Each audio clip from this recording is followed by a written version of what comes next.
social media. Veritas 846 Kapanali, 55 years of Catholic broadcasting.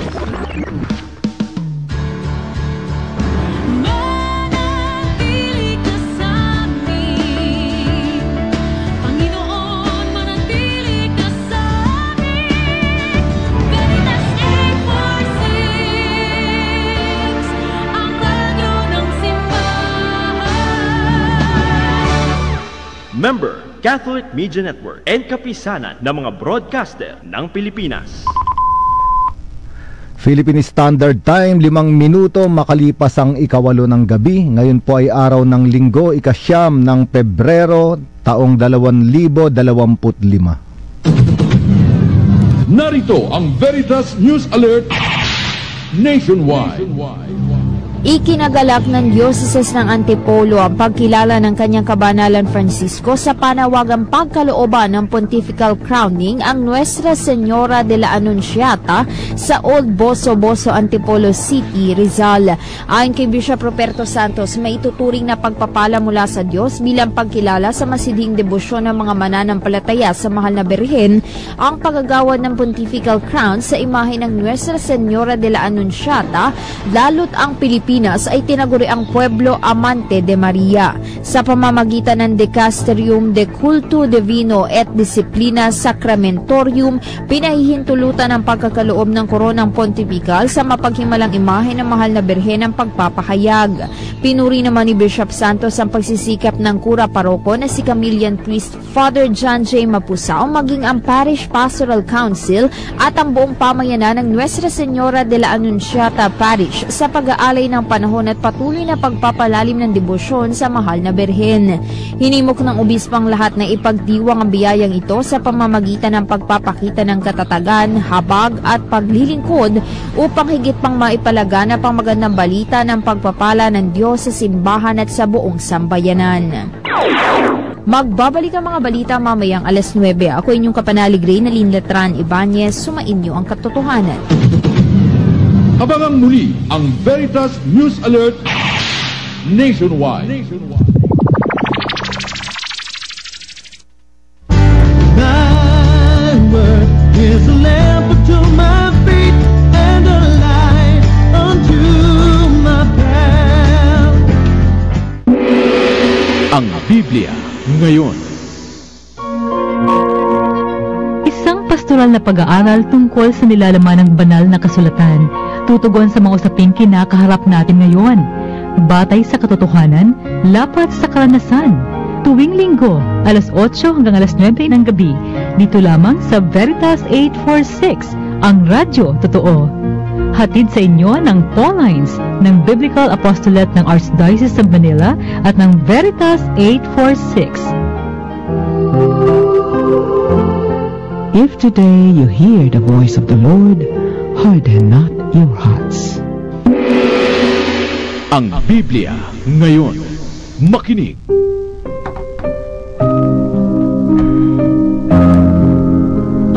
Magandang gabi mga kapanalig. Welcome po sa ating programang Ang Biblia Ngayon. Ito po si Sister Rose Agtarap ng Daughters of St. Paul at Paulines Multimedia na bumabati sa inyo. Kumusta na po ba kayo? Nasa 2nd linggo na po tayo ng buwan ng Pebrero. At alam kong marami na sa inyong naghahanda para sa Valentine's Day, di po ba? Happy Valentine's Day in advance mga kapanalig. At alam niyo po, para mas mainam po tayong makapasok sa espiritu ng pagdiriwang na ito, ang magiging paksa po natin ngayon ay pag-ibig at ang iba't ibang uri nito. O excited na ba kayo? Ihanda na po ninyo ang inyong mga Biblia at samahan niyo po kami sa isang oras ng pag-aaral at pagninilay. Kasama po natin ngayon broadcasting live mula sa Veritas 846, ang radyo ng simbahan, ang Director ng Biblical Apostolate ng Maynila, si Father Adonis Saclolo. Good evening po, Father Ado, at welcome back sa ating Ang Biblia Ngayon. Magandang gabi mga kapanalig, magandang gabi Sister Rose. Totoo nga naman na para bang nakalutang na sa hangin ang espiritu ng pag-ibig, no? Kaya nga ito yung ating pag-uusapan natin ngayon mula sa kasulatan at sa katuruan ng simbahan, no? Pero bago natin pag-usapan ang paksang ito, At magpatuloy sa ating programa sa gabing ito mga kapanalig. Mabuting italaga natin ang ating mga sarili sa Panginoon sa pamamagitan ng pambungad na panalangin na pangungunahan ni Sister Rose. Sa ngalan ng Ama, ng Anak at ng Espiritu Santo. Amen. Makapangyarihan at walang hanggang Diyos, ipinakita mo ang dakila mong pagmamahal sa amin sa pagpapadala mo ng iyong bugtong na anak upang kami ay maligtas. Turuan mo po kaming magmahal tulad mo at tulad ng aming Panginoong Hesukristo. Ipadala niyo po sa amin ngayon ang banal na Espiritu, ang Espiritu ng pag-ibig, upang buksan niya ang aming puso, isipan at buong kalooban sa pagtanggap sa iyong salita. Gabayan niyo po si Father Adonis na tagapagturo namin ngayong gabi at lahat ng kapanalig na kaisa namin sa radyo at iba't ibang mga platforms. Bendisyonan din po ninyo ang apostolado ng Radio Veritas, ng Paulines Multimedia at ng Biblical Apostolate ng Archdiocese of Manila. At lahat kaming natitipon sa programang ito. Hinihiling namin ito sa pamamagitan ni Kristo na aming Panginoon. Amen. O Jesus, ikaw ang daan, ang katotohanan at ang buhay. Iligtas mo kami. O Maria, Birhen ng katotohanan, Ipanalangin mo kami. sa ngalan ng Ama, ng Anak at ng Espiritu Santo. Amen.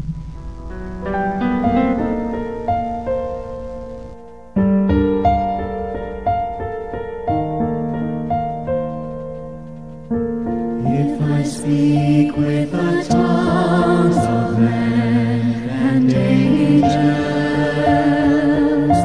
but have not love, I am just noise.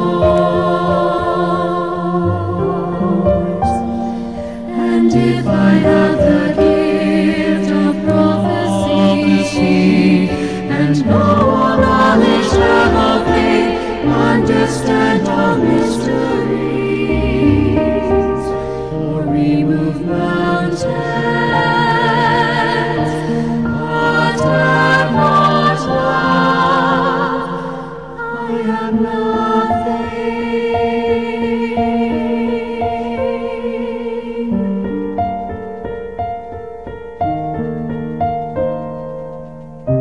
If I give all I have to feed the poor,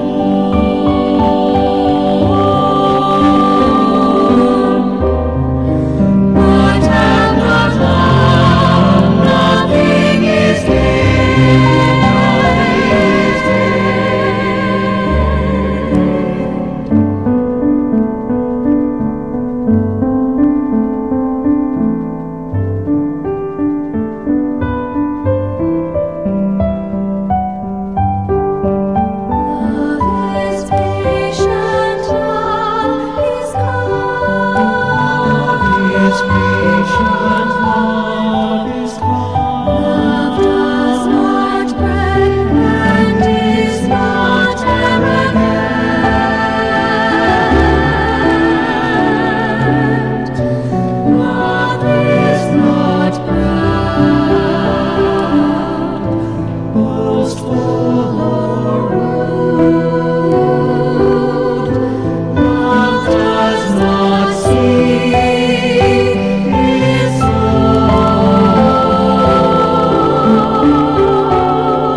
Gumalaw, ay, napapasigaw. Daliri sa paa at kamay, sakit na, napapaan. Nandito ang turmeric captains, tunay kang walastik.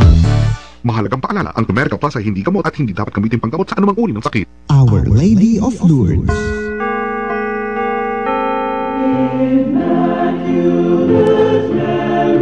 Ang imahe ng Our Lady of Lourdes ay nasa pangangalaga ng Capuchin Friars sa National Shrine of Our Lady of Lourdes sa Quezon City. Dati itong nakalagak sa Lourdes Church sa Intramuros, Manila. Ngunit nasira ang simbahan noong ikalawang digmaang pandaigdig. Sinasabing maraming milagro ang natutupad ng Mahal na Birhen, kaya dinarayo ang kanyang dambana. Nagpakita rin ng Mahal na Birhen ng Lourdes kay Santa Bernadetta. Ipinagdiriwang ang kapistahan ng Our Lady of Lourdes tuwing ika-11 ng Pebrero. Our Lady of Lourdes, pray for us.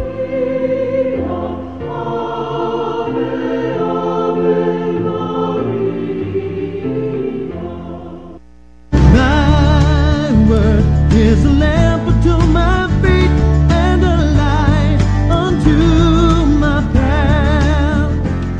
Ang Biblia ngayon. Makinig.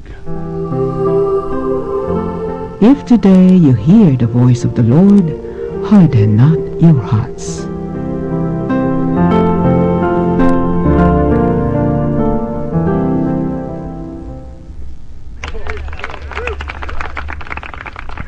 Magbabalik po tayo sa ating programang ang Biblia ngayon. Pag-uusapan nga po natin ang tungkol sa pag-ibig. No, pero bago po natin pag-usapan yon ay pag-usapan muna natin bago magbigay ng balik dinig si Sister Rose yung Valentine.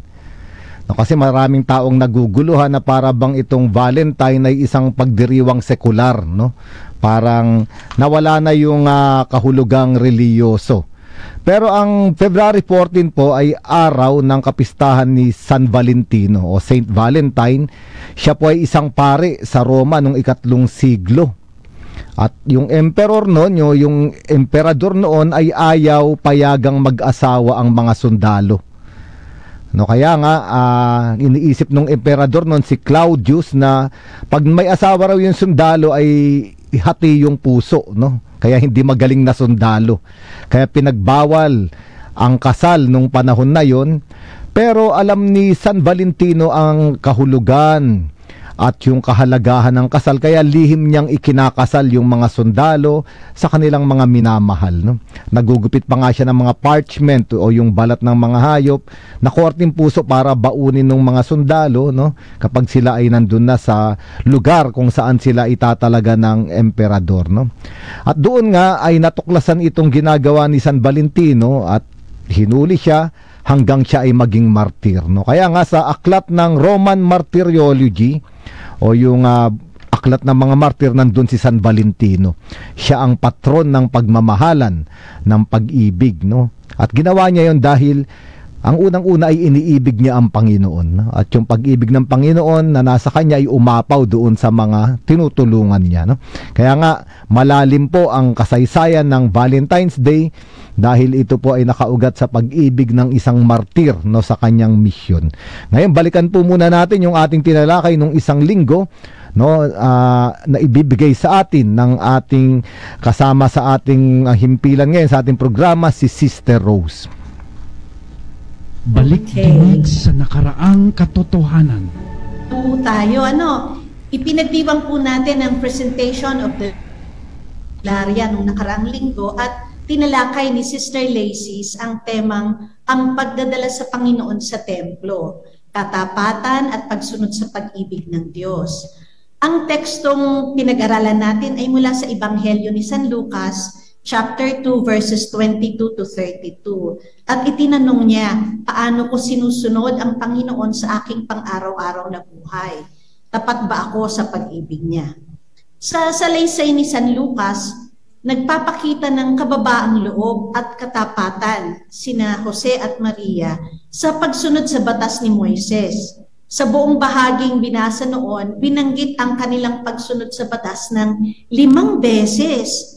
Alam nila yung kaugalian na tubusin o ibalik ang bawat panganay na lalaki mula sa mga saserdoteng Levita, gaya ng nakasulat sa libro ng Bilang, chapter 18, verses 15 to 16. At dapat nating pansinin na pumunta sina Maria at si Jose sa templo upang mag-alay ng isang hain ayon sa inilarawan nga sa Levitico. Para sa mga hindi kayang bayaran ang karaniwang hain na 1 tupa, ang alternatibo ay maghandog ng kalapate para sa paglilinis. 2 bato-bato o 2 batang kalapate. Ipinakita dito na ang banal na pamilya ay hindi lamang tapat at masunurin sa batas. Mahirap din sila.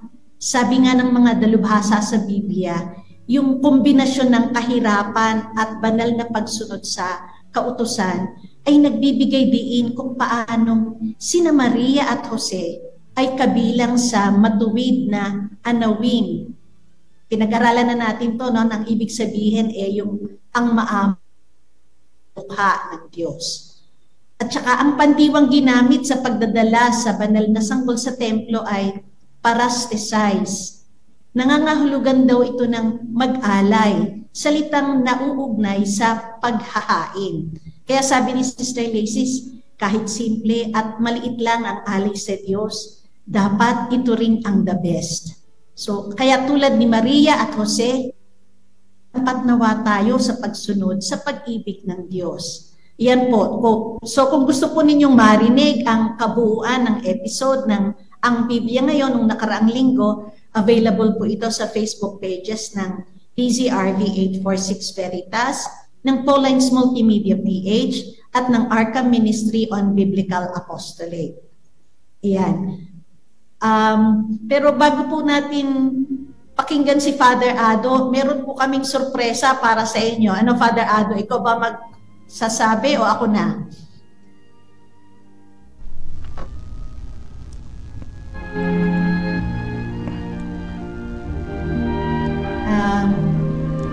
Okay.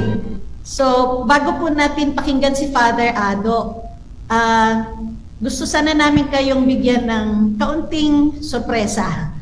Courtesy po ito ng Paulines Publishing House ng Daughters of St. Paul. Magkakaroon po tayo ng sharing, at yung may pinakamagandang sharing sa ating reflection ngayong gabi ay mayroong premyo. Isang kopya po ng Gospel Power. Ito po ay isang libro, araw-araw na pagbasa ng Ebanghelyo na mayroong reflections na isinulat ni Sister Bernie Dianson. Kung natatandaan niyo po, matagal natin siyang tagapagturo dito sa Ang Biblia Ngayon. So, ayan po, kaya po, mag-share po tayo, makibahagi tayo, at kung mapipili po kayo, magkakaroon po kayo ng kopya nitong librong ito. Kaya pakinggan na po natin ngayon si Father Ado sa ating paksa. Sige po, maraming salamat Sister Rose sa ating regalo sa ating mga kapanalig, no, na magbabahagi ngayong gabi. Ang ating pumpaksa ay mga uri ng pag-ibig, no. Dahil may iba't ibang uri po ng pag-ibig ayon sa Biblia. Ito'y 4, storge, philia, eros at agape, no?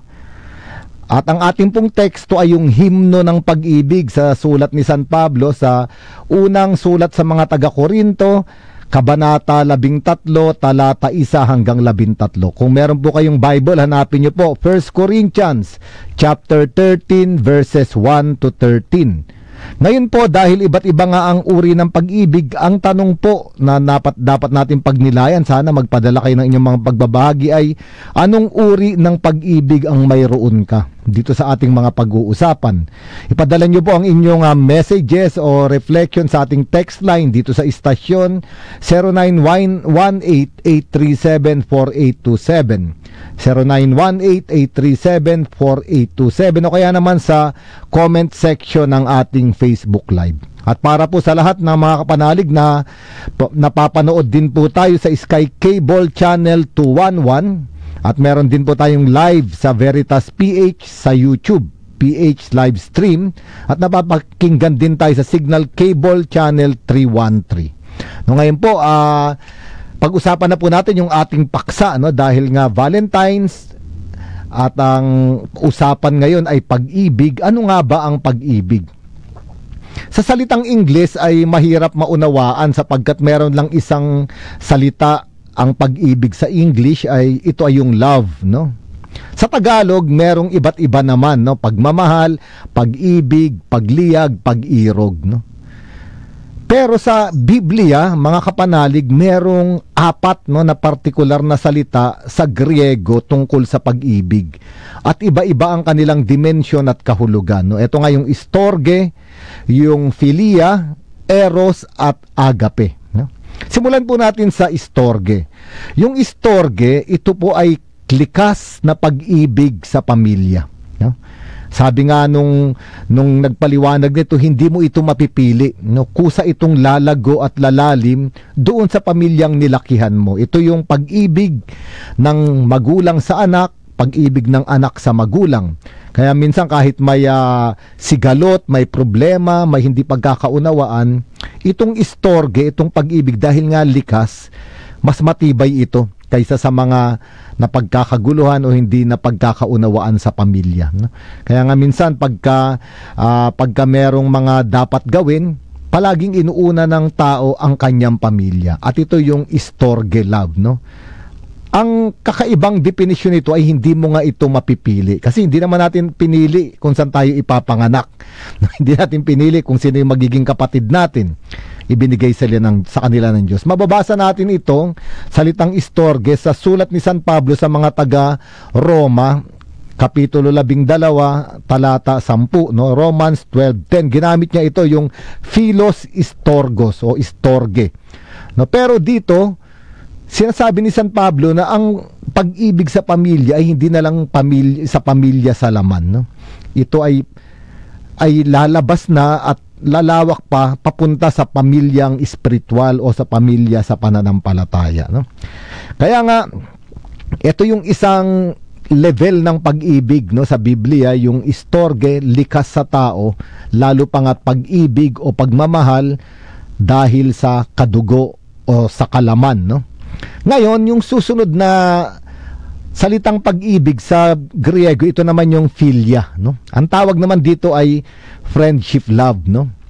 Kaiba siya sa storge. Kung sa storge hindi mo mapipili yung magulang mo, yung mga kapatid mo, ang philia ay mamimili ka, makakapili ka kung sino ang iyong kakaibiganin, no?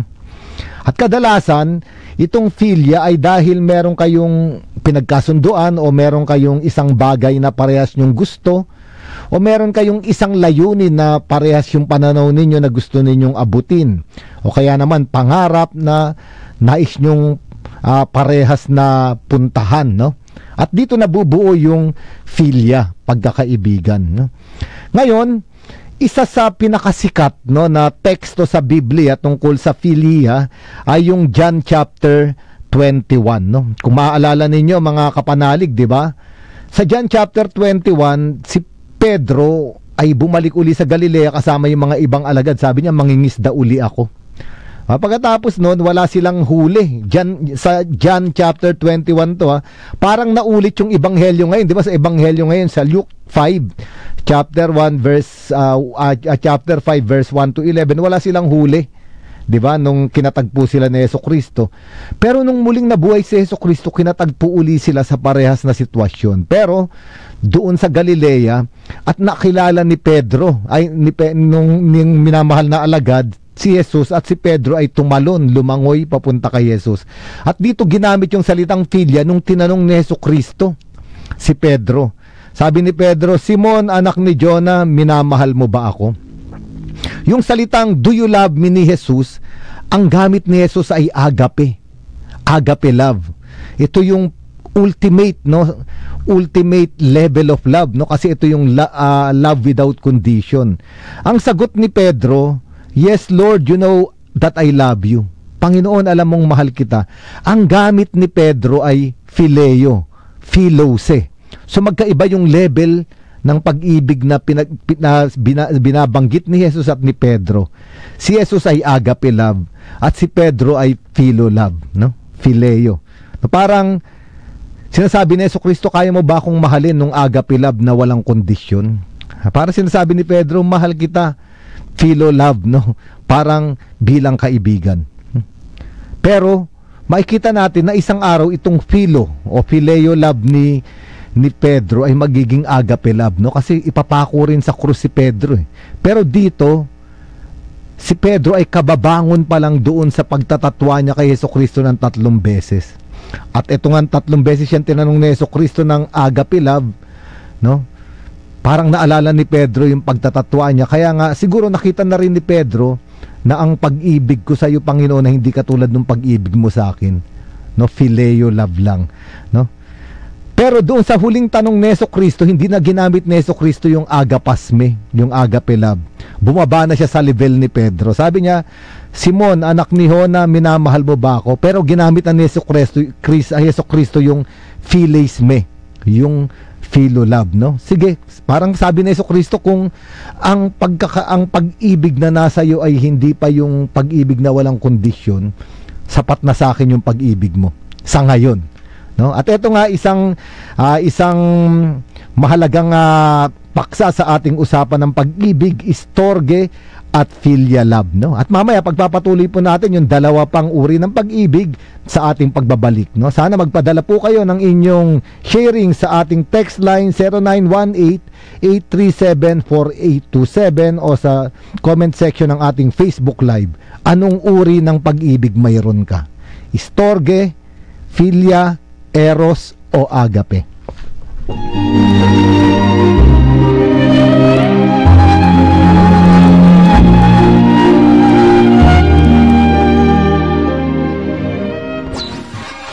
From Mega Manila, Philippines, to the World Wide Web, through broadcast and social media, Veritas 846 Kapanani, 55 years of Catholic broadcasting.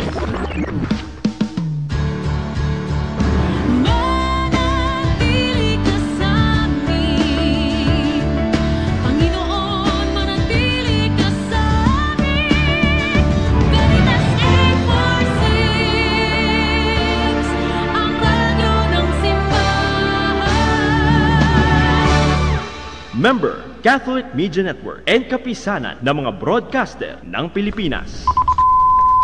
Ang ating pong oras ay 33 minuto makalipas ang 8 ng gabi.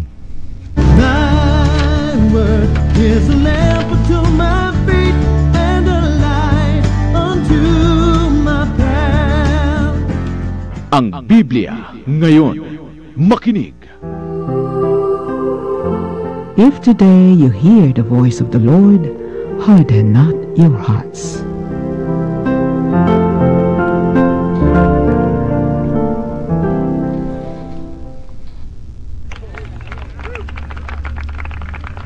Magpapatuloy po tayo mga kapanalig, Sister Rose, sa 2 uri ng pag-ibig, no? Nasa pag-usapan na natin yung storge, pag-ibig sa pamilya o familia love, philia o phileo. Ito yung love of friendship or love in friendship, no? Yung pag-ibig o pagmamahal sa pagkakaibigan. Ang 3 ay yung eros, no? O yung romantic love, no?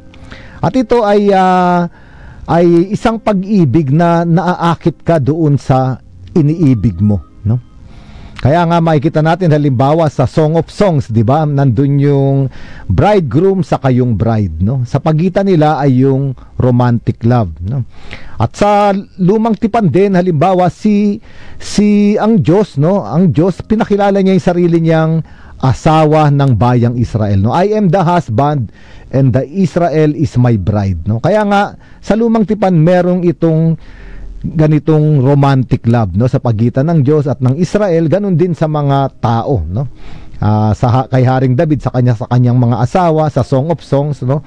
Ngayon, kung hahanapin natin yung salitang Griegong eros sa Biblia, sa Bagong Tipan at sa Lumang Tipan, hindi natin makikita.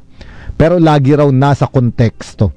No, halimbawa, sa sulat ni San Pablo sa mga taga-Efeso chapter 5, 'di ba, sabi ron, mga asawang babae, sumunod kayo sa inyong mga asawang lalaki, 'di ba?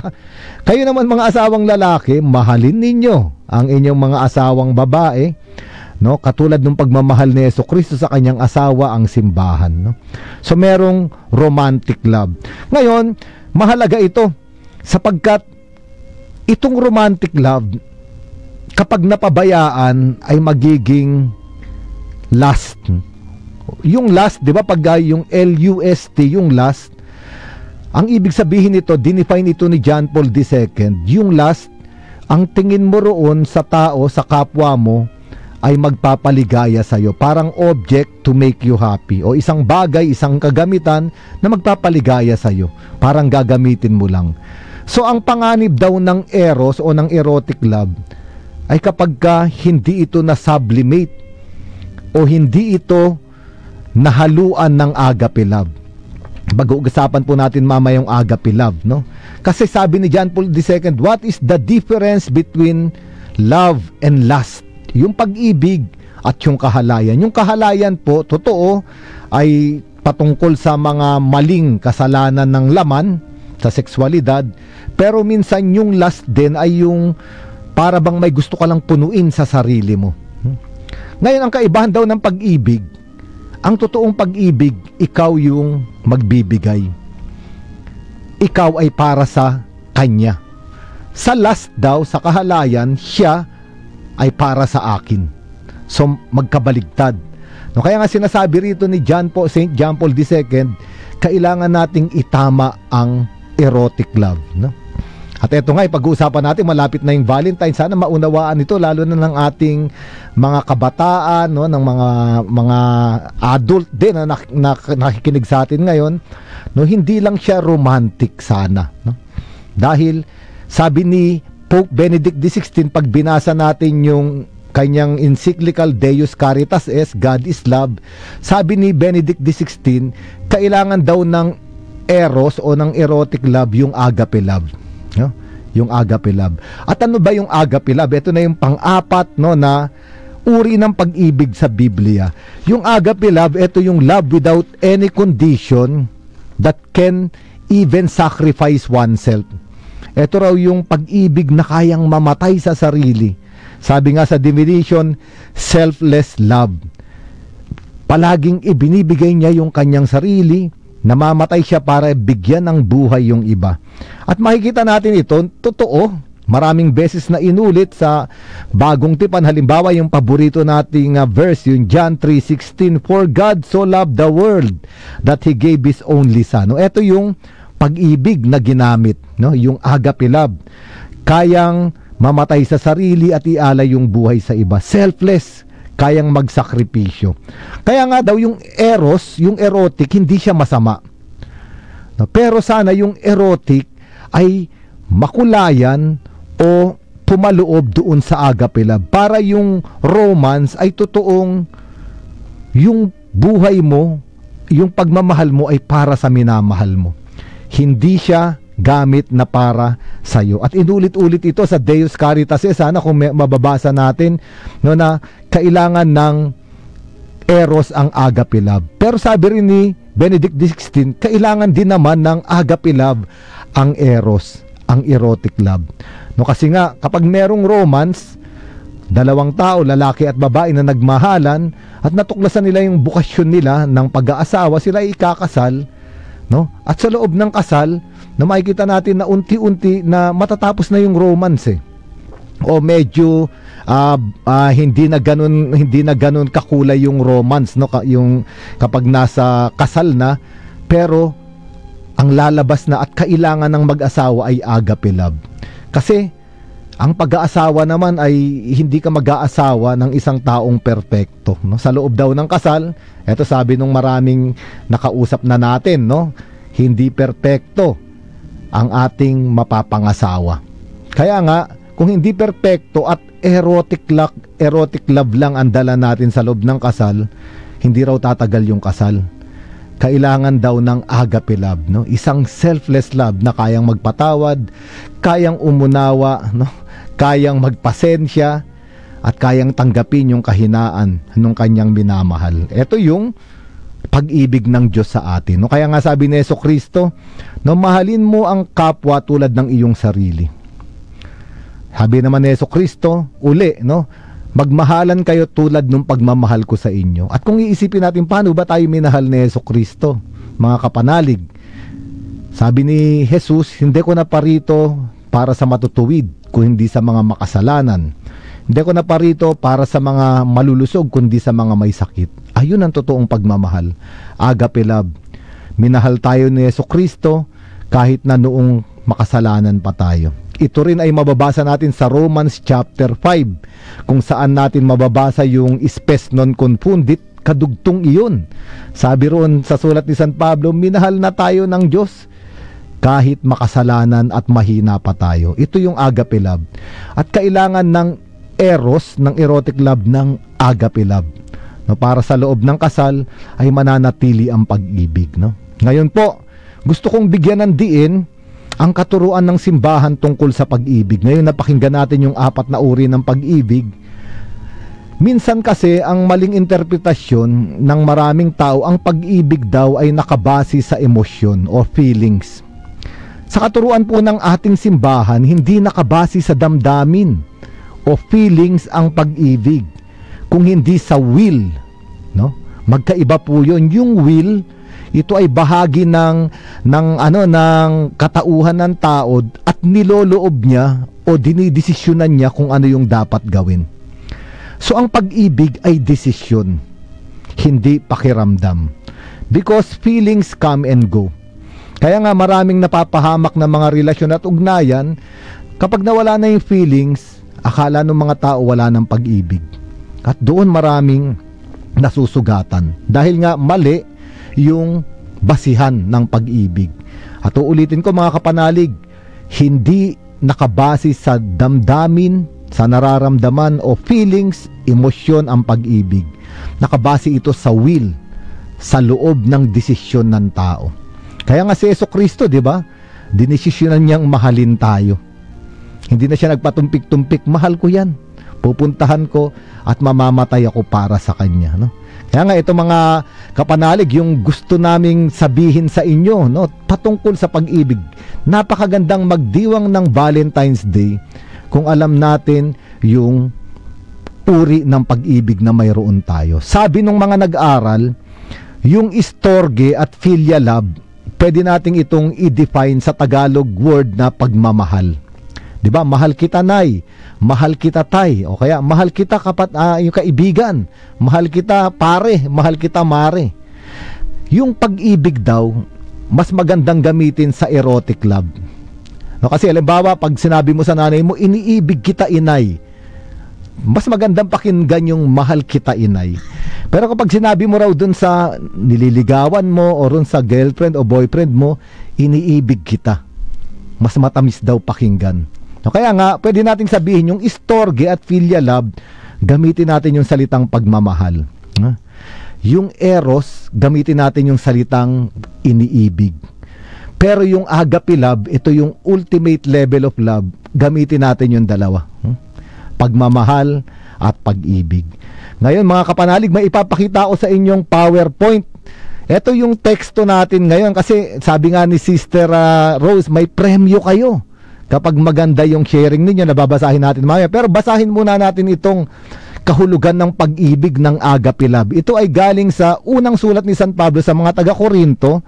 Iiklian lang natin mula sa verse 4 to 7 lang, no? Sige po, basahin natin, sabay-sabayan nyo ako mga kapanalig. Sabi rito, dito sa mayroon ba akong pag-ibig? Anong uri ng pag-ibig? Tignan po natin dito sa ating teksto mula sa Biblia. Basahin po natin. Sabi rito, ang pag-ibig ay matyaga, ang pag-ibig ay may magandang loob, ang pag-ibig ay hindi mainggitin, Ang pag-ibig ay hindi mayabang. Ang pag-ibig ay hindi mapagmataas. Ang pag-ibig ay hindi magaspang. Ang pag-uugali. Ang pag-ibig ay hindi makasarili. Ang pag-ibig ay hindi magagalitin. Ang pag-ibig ay hindi mapagtanim ng sama ng loob sa kapwa.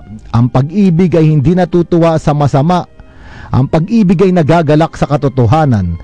Ang pag-ibig ay matiisin. Ang pag-ibig ay mapagtiwala. Ang pag-ibig ay puno ng pag-asa. Ang pag-ibig ay nagtsatsaga hanggang wakas. Ito po yung kahulugan ng Agape Love. Mamaya may gagawin po tayo pagbabalik natin, mga kapanalig, no? At babasahin natin ang inyong sharing. Papakinggan din natin yung sharing ni Sister Rose sa ating pagbabalik.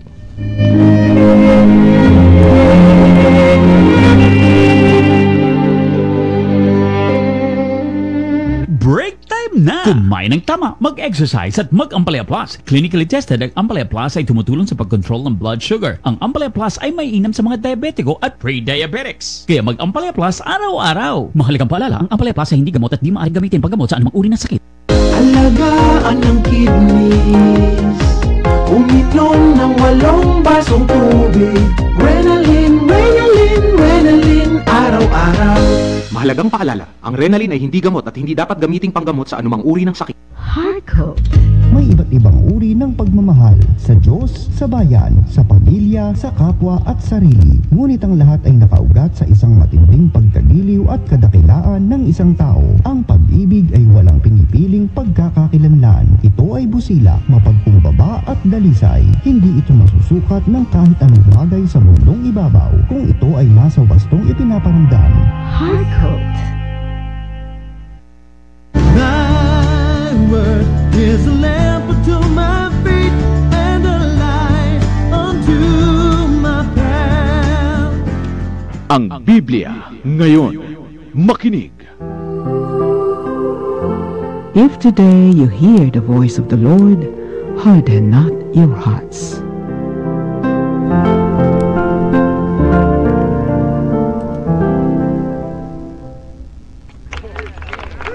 Eto na, sister, ang pinakaantay natin, susukatin natin ang ating mga sarili kung anong uring pag-ibig mayroon tayo, no? Kanina po binasa natin yung Hymn of Charity ni St. Paul. Ngayon po gagawin uni natin, titignan natin yung PowerPoint, aalisin natin yung salitang pag-ibig at ipapalit natin yung pangalan natin. At makikita natin kung meron ba ako nung ganung pag-ibig, no? Kaya sabayan niyo po, halimbawa kanina sabi ang pag-ibig ay hindi mainggitin. Papalitan po natin, si Father Ado ay hindi mainggitin. Titignan ko yung sarili ko para malaman ko kung anong uring pag-ibig mayroon na. At ganun din kayo. O, sige po, tignan natin, sabayan niyo po ako dito sa ating pagsukat kung anong uring pag-ibig mayroon ako, no? Yung may line po, dito niyo sabihin ang inyong pangalan. So, si Father Ado ay matyaga. Si Father Ado ay may magandang loob. Si Father Ado ay hindi mainggitin. Si Father Ado ay hindi mayabang. Si Father Ado ay hindi mapagmataas. Si Father Ado ay hindi magaspang ang pag-uugali. Si Father Ado ay hindi makasarili. Si Father Ado ay hindi magagalitin. Si Father Ado ay hindi mapagtanim ng sama ng loob sa kapwa. Si Father Ado ay hindi natutuwa sa masama. Si Father Ado ay nagagalak sa katotohanan. Si Father Ado ay matiisin. Si Father Ado ay mapagtiwala. Si Father Ado ay puno ng pag-asa. Si Father Ado ay nagtsatsaga hanggang wakas. Ayan po, siguro nakita natin kung meron tayong pag-ibig talaga nung pinag-uusapan nating Agape Love. Ngayon po, mga kapanalig, ako amitin ko sa inyo, baka wala pa ako sa 50% doon. Wala akong ganong uri ng pag-ibig. Pwede kong sabihin bagsak ako, no? Siguro ganun din ang sasabihin ninyo kung magpapadala kayo ng sharing. Kasi doon pa lang sa mainggitin, hindi nagagalit, parang kitang-kita ko na yung sarili kong wala akong ganyang uri ng pag-ibig. Kasi ito yung Agape Love. Pero wag tayong mangamba, mga kapatid, mga kapanalig. Kung hindi man tayo kumpleto roon, kaunti lang yung nagagawa natin doon, yung sulat ni San Pablong iyon ay naganap kay Hesukristo para sa atin. Si Hesukristo ay mapagpasensya sa atin.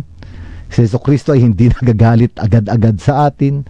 Si Jesucristo ay nagtsatsaga sa atin, no? At napakahaba noon.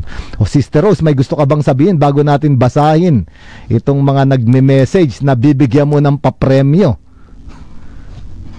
Father, bagsak din po ako, paano ba yan?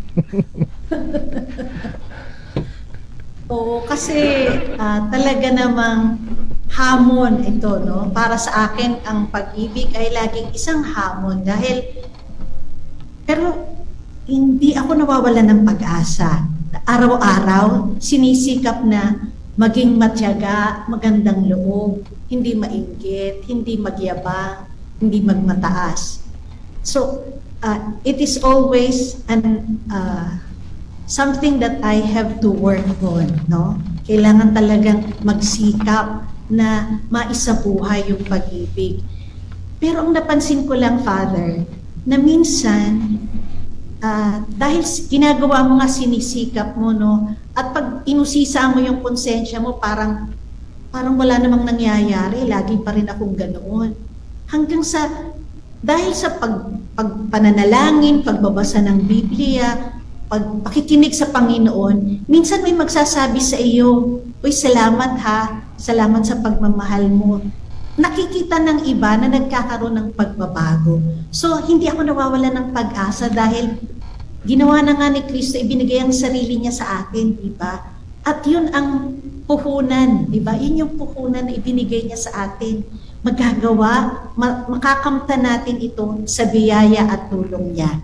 Kaya mga kapanalig, huwag tayong mawala ng pag-asa. Maaabot natin yung tulong at pagmamahal ng Diyos. Yun lang po. Ay, salamat Sister Rose. Ngayon, Sister Rose, pakinggan mo itong mga sharing na to. Baka may mananalo dun sa papremyo mo, no? Ay, etong una ay tanong, si Kapanalig 7323. Sabi niya, "Blessed and happy Sunday po, Father Ado, Sister Rose. Ang ahava love po ba ay same meaning din po ng agape love?" Yung ahava po ay Hebrew, no? Sa Old Testament, kapag Hebreyong Biblia ginamit natin, lahat ng pag-ibig ay ahava. Wala siyang distinction. Nagkaroon lang siya po ng distinction sa Griego, no? At yung ultimate o yung highest kind of love ay yung agape love po. Salamat po sa inyong tanong. No, ngayon po meron pa po tayong Kapanalig 5996 galing sa Malabon, si Patricia Cruz. Sabi niya, "Good evening po, Father Ado and Sister Rose. Aking naranasan ang philia love. Nung ako ay nagtatrabaho sa malayong bansa, ang aking mga kaibigan ang tumutulong kung ako nga'y may sakit. Salamat sa love at friends." So, salamat, meron silang philia love, yung pag-ibig sa pagkakaibigan. Si Mrs. Elizabeth Marsan po ay humihingi ng panalangin para sa kanyang pamilya. Meron pa rito, sister, si Kapanalig Malvin Senisal. Sabi niya, "Yung love ko sa aking parents ay istorge. Natural na pagmamahal ng pamilya, puno ng care at loyalty. Pero kung kahit mahirap silang mahalin, nandito pa rin ako. Agape na yan. Unconditional at selfless love na." Totoo po, yung eros nga pwedeng maging agape love. Yung istorge rin ay pwedeng maging agape love, no? Eto pa po ang ating kapanalig na si 0167. Sabi niya, "Ang uri ng pag-ibig na mayroon ako ay agape o pagmamahal sa Diyos. Dahil sinasabi, love God with all your heart, with all your mind, with all your strength. Noon, iba't ibang uri ng pag-ibig ang pinasok ko at ako ay nabigo o broken-hearted siya. Ngunit salamat sa Diyos dahil natagpuan ko ang tunay na pag-ibig sa Kanya, ang agape o pagmamahal sa Diyos. Siya ang unang nagmahal sa akin at ito ay tunay, kaya nararapat lamang nasuklian ko ang Kanyang pagmamahal kahit hindi ako karapat-dapat dahil ako ay makasalanan." Salamat sa iyong pagbabahagi, Kapanalig 0167. Ang ating pong mga kasalanan ay laging nandyan sa harapan ng Diyos, di ba? Yung first reading natin kay Isaias, sa araw na ito, yung ebanghelyo, si San Pedro, nakita niya rin yung kasalanan sa harapan ng Diyos. Totoo yun. Habang lumalapit po tayo sa liwanag, mas nakikita natin yung ating mga karumihan. Patayin mo yung ilaw, hindi natin makikita yung karumihan at basura. Pero dahil lumalapit tayo sa liwanag, nakikita natin. Pero may pagkakataon na tayong linisin at ayusin. Last po, Sister Rose.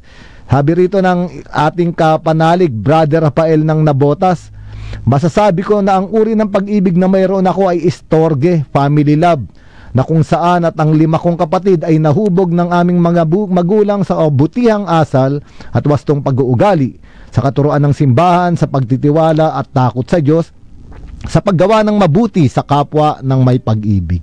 Ano po siya? Sabi niya ay istorge love, ang naghubog sa ating kapanalig, no? Okay, sister, ito yung mga nagbahagi dito sa ating istasyon. Meron ka ba dyan sa ating comment section sa Facebook Live? Meron po si Jolly Lip. Tuloy pa rin ang pagsasakripisyo para sa mga mahal ko sa buhay. Filial love. Ayun. Tapos, Reyes Adorasyon, hindi lang tinapay ang ikinabubuhay ng tao, kundi pati salita ng Diyos. Amen. Ayun, yung iba po kasi mga pagbati lang po. Pero siguro, yung lahat ng nagpadala ng kanilang reflection diyan sa text line, pwede nating bigyan ng tigitigisang libro ng Gospel Power. Ayun. Ang gagawin daw po ay pwede ninyong kunin sa stasyon ng Radio Veritas. Ayan po mga kapanalig, itong mga nagbahagi sa istasyon. Meron pang huli, sister, humabol siya, sabi niya, ang pag-ibig ay hindi kailanman nagbibigay ng negatibong pananaw kahit pa sa isip, sa puso at pang-espiritual. Dahil ang pag-ibig ay regalo ng Diyos, ang agape mismo ay meron ako nito. Kapanalig 1418. Kayo po, medyo marami to, mga halos 10 sila, sister, nag-share dito sa ating istasyon.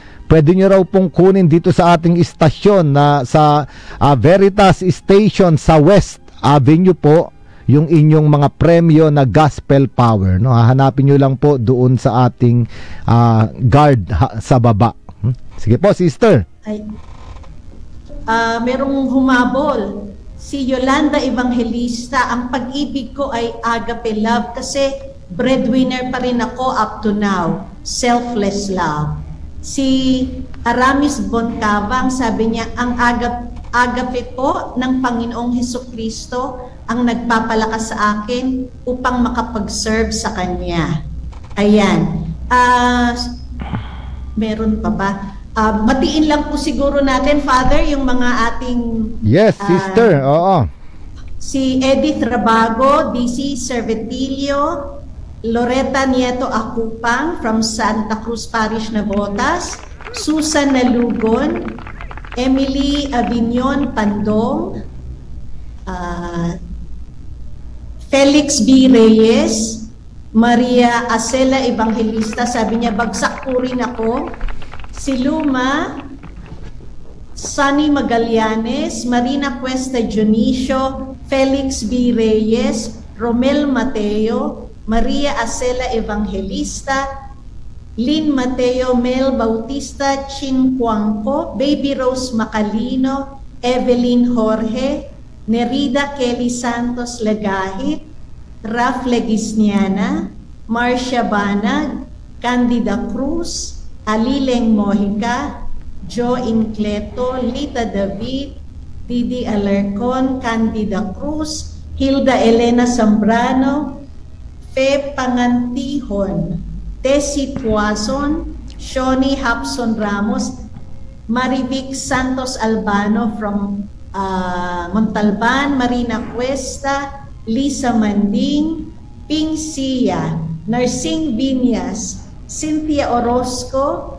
Helen Vargas, Lilia Mercene, Remles Chao, Maria Socorro de la Rama, Raquel Saclolo, Sampaguita Ganda, Maria Socorro de la Rama, Bong Finlac, Ruth Mateo, Lilia Mercene, Tesay Espina. Ayan po, maraming salamat sa inyong pagbate at pakikiisa sa amin. Okay. Sabi po, may nagtatanong si Yolanda Evangelista. Thank you po, need ko po iyan. Siguro yung ating premyo. Get ko po dyan. Dapat ba may confirmation po bago ibigay? Paano ba gagawin natin? Ang problema, sister, dito puro number lang yung mga nandito. Hindi natin alam yung pangalan. Siguro na lang, ipakita nila yung message nila doon sa pag-i-claim nila. Yung sharing nila. Pag i-claim nyo na po, pakita nyo yung sharing ninyo na nakadate ngayong gabi. O sister, ngayon magtatapos na tayo. Magpasalamat na tayo sapagkat kulang na tayo sa oras. Maraming salamat, Father Ado, sa napakalalim na pagpapaliwanag at yung pagbibigay mo ng iba't ibang klase ng uri ng pag-ibig. Nakatulong ito sa ating pagse-celebrate ng Valentine's Day. Salamat, Father. At salamat din sa ating mga faithful followers at mga kapanalig. Salamat po sa lahat ng nagpadala ng kanilang sharing, comments, tanong, kahilingan at pagbate at nakiisa sa atin ngayong gabi. Inaasahan ko pong makakasama kayong muli sa susunod na linggo dito sa ating programang Ang Biblia Ngayon. Sa ngalan po ng mga co-pilot natin sa studio ng Veritas 846, kay Kenneth na ating PA at kay Kuya Enteng sa technical side, ako po ang inyong lingkod, Sister Rose Agtarap ng Daughters of St. Paul at Pauline's Multimedia, na nagpapasalamat sa inyong pagsama sa amin ngayong gabi. Dakilain po natin ang Panginoon at hingin natin ang bendisyon ni Father Ado. Sumain nyo ang Panginoon at sumain nyo pagpalain kayong lahat, gayon din ang inyong mga pinakamamahal sa buhay ng ating makapangyarihang Diyos, Ama at Anak at Espiritu Santo. Humayo kayong taglay ang pag-ibig, agape love ng ating Panginoong Hesukristo. Salamat sa Diyos. Sumain nyo ang katotohanan.